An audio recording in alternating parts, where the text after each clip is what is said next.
আর কিছুক্ষণের অপেক্ষা, তারপরে আমরা বাগডগরায় নেমে পড়বো।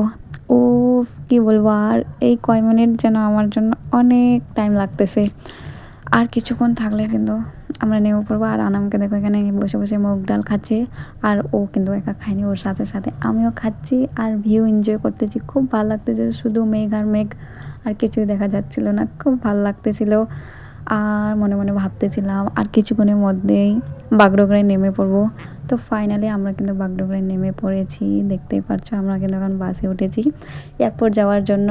তারপরে ওখান থেকে আমরা কিন্তু বাইরে চলে আসছি। এখন আমরা কিন্তু গাড়ি করে বাড়ি চলে যাব। তো গাড়িতে বসে গেছি, এখন আমরা যাব বাড়ি। আর খুব ভালো লাগতেছে, আমাকে দেখে বুঝতেই পারছো আমি কতটা খুশি আছি বাড়ি যাওয়ার জন্য। খুব এক্সাইটেড বাড়ি যাব। আর দেখতে পাচ্ছ এয়ারপোর্টের ভিউ খুব সুন্দর লাগতেছে। মানে এখানে নেমে লাগতেছে না চলে আসলাম, আর কিছুক্ষণ, আর কয় মিনিটের মধ্যে বাড়ি চলে যাব। আর এয়ারপোর্ট থেকে বের হতেই না হতেই আমাদের সাথে কি হয়ে গেল, এখানে আমাদের গাড়ি খুব একটা স্পিডে ছিল না, তবু এয়ারপোর্ট ট্রাফিক পুলিশ বলতেছে যে আমাদের গাড়ি স্পিডে ছিল, এখন ফাইন ভরতে হবে। আর কি করার, এটা এখন ট্রাফিক পুলিশকে ঘুষ খাওয়াতে হবে। এখানে আমরা কিন্তু 1,000 টাকা দিয়ে ওখান থেকে বেরিয়ে পড়লাম। তারপরে আমরা চলে আসলাম একটা মিষ্টি দোকানে বাড়ির জন্য নিয়ে যাওয়ার জন্য। আস্তে আস্তে এতটা খিদে পেয়েছে কি বলবো।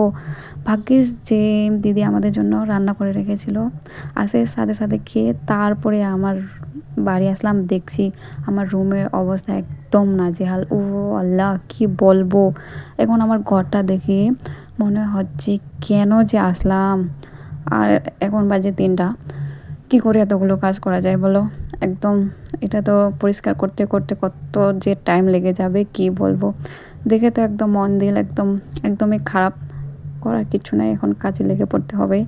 দুজনে একদম কাজে লেগে পড়েছি, সব কিছু একদম খুলে খালে একদম কি বলবো। আর এখন কাজ করতেছি, আর কাজ করতে করতে করতে অনেক রাত 9টা বেজে গেছিলো। তারপরে দেখো এখন শুধু থাকার মতো করে দিলাম, বাকি কাজগুলো কালকে করব। আজকে কি বলবো, তো অনেক টায়ার্ড হয়ে গেছি। তো আজকে ভিডিওটা এই পর্যন্ত।